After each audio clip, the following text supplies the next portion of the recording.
My name is Barbara Lowe Fisher, and this is a vaccine commentary brought to you by the National Vaccine Information Center. Today I want to talk about swine flu, because every day we're being warned by doctors at the World Health Organization and the U.S. Centers for Disease Control to worry a lot about the new influenza A virus, which was first identified in Mexico in April 2009 and is being called the new swine flu. As of June 15th, the World Health Organization says that 76 countries have reported more than 35,000 cases, including 163 deaths. More than 100 of those deaths occurred in Mexico. We're being told that nearly 18,000 Americans have gotten sick, with about 5% being hospitalized and 45 dying. It looks like people who are in poor health to begin with are at greater risk of having complications and dying from the new swine flu, which has symptoms right now that are identical to regular influenza. Well, this is not very surprising because people in poor health are always at greater risk of having complications and dying from infectious diseases. What a lot of people don't know is that, according to CDC, true type A or type B influenza only causes about 20% of all flu-like symptoms that people experience during any given flu season. 80% of all flu-like illness is not caused by type A or B strains of influenza, including those strains contained in annual flu shots. And vaccine-acquired immunity is temporary, while immunity gained after recovering from influenza is longer lasting. The new type A H1N1 influenza that public health doctors say is making people sick around the world is an unusual combination of human, bird, and pig viruses. Nobody seems to know exactly how this new virus was created, or why it suddenly emerged in Mexico near a pig farm in mid-April, or if it will behave like past pandemic influenza viruses that caused 68,000 American deaths in 1957 and killed 34,000 Americans in 1968. Influenza pandemics usually start with mild symptoms and progress to more severe symptoms before populations acquire immunity to the virus and it dies out. The good news about the new swine flu going around is that there are signs people born before 1957 may be naturally protected and at lower risk of being infected. Why? Because those of us who recovered from influenza caused by similar influenza strains that circulated in past decades have long-lasting antibodies that help us resist infection. So the aging baby boomers have something to be happy about. But will health officials allow our children and grandchildren to get the same kind of natural, longer-lasting protective antibodies to type A and B influenza, including the new swine flu? It looks like few choices will be allowed. First, doctors in America have been insisting for the past few years that every child from 6 months to age 18 must get an annual flu shot.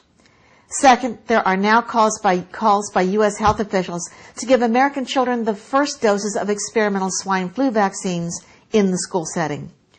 This is because the response by doctors at the World Health Organization, who immediately went into high gear within days of identifying the new swine flu virus emerging out of Mexico, declared a public health emergency. Now they have raised the pandemic flu fear alert to phase 6, which is the equivalent of the U.S. Homeland Security's code red warning of an imminent terrorist attack.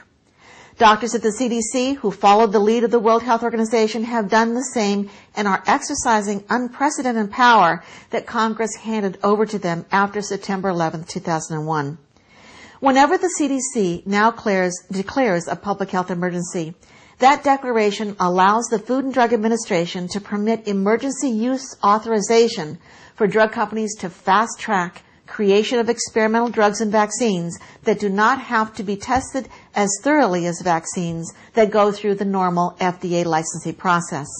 In this case, Congress responded to the public health emergency declaration by giving a group of drug companies $1 billion to fast-track experimental swine flu vaccines that may include whole live or killed or genetically engineered human and animal viruses, chemicals, and potentially reactive oil-based adjuvants that manipulate the immune system to boost the vaccine's potency.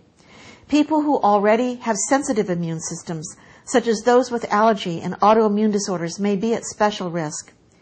In some states, like Massachusetts, Public health doctors have persuaded legislators to pass pandemic influenza legislation that will allow state officials to enter homes and businesses without the consent of occupants, to investigate and quarantine individuals without their consent, to require licensed health care providers to give citizens vaccines, and to ban the free assembly of citizens in the state.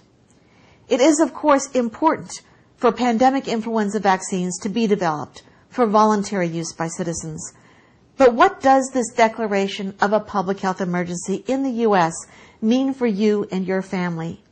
It means that right now, you need to become educated about vaccination, influenza, vaccine risks, and the public health laws in your state.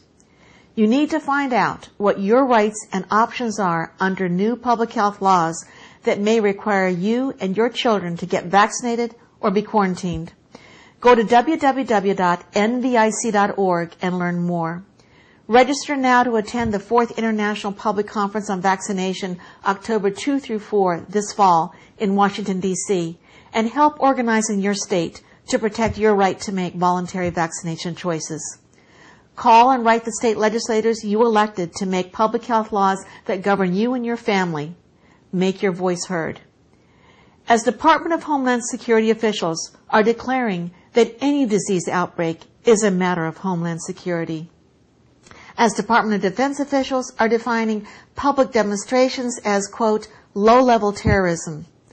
As plans are being made to designate selected U.S. airports as quarantine centers through which all airplanes would be rerouted for passenger health inspection, and as fast-tracked experimental pandemic flu vaccines are being created to be given first to American children in schools, it is time for all of us, whether we are public health doctors addressing what we believe to be a true public health emergency, or whether we are ordinary citizens simply trying to protect our health and the health of our children. It is up to all of us to act in rational and responsible ways. Every pharmaceutical drug, including vaccines, carries a risk, and those risks are greater for some than others. In this time of fear, we can't let that fear take away our freedom to make voluntary health decisions. The human right to informed consent to medical risk-taking gives citizens the power to make sure that the cure is not more dangerous than the disease. Thank you.